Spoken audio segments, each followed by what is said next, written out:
सरपंच पदासाठी तिसरे अपत्य अडसर, पित्याने 7 वर्षाच्या मुलीची केली हत्या। जन्मदात्या पित्याने आपल्या 7 वर्षाच्या मुलीला तेलंगणा राज्यात नेऊन कॅनॉलमध्ये फेकून तिची हत्या केल्याची धक्कादायक घटना उघडकीस आली आहे। या प्रकरणी तेलंगणा राज्यातील पोलिसांनी मुखेड तालुक्यातील रहिवासी असलेल्या आरोपी पित्याला ताब्यात घेतला आहे। हत्येचे नेमके कारण अद्याप अस्पष्ट असले तरी आरोपीला 3 अपत्य असून तो सरपंच पदासाठी तयारी करत होता। निवडणुकीत अडथळा ठरू नये या कारणातूनच पित्याने मुलीची हत्या केल्याची चर्चा मुखेड तालुक्यात सुरू आहे। या घटनेमुळे परिसर हादरून गेला आहे। आरोपी पित्याचं नाव पांडुरंग कोंडा मंगले, वय 32 असं आहे। आरोपी पांडुरंग कोंडा मंगले हा मुखेड तालुक्यातील केरूर गावाचा रहिवासी आहे। त्याचे बारहाळ येथे कटिंगचं दुकान असून त्याला 3 अपत्य आहेत।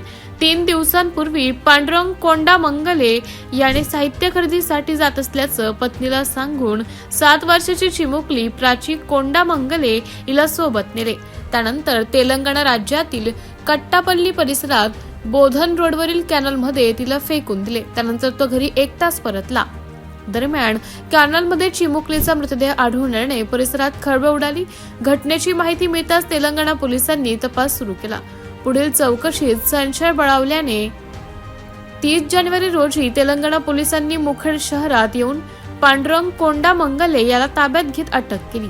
या घटनेनंतर विविध चर्चांना उधाण आले आहे।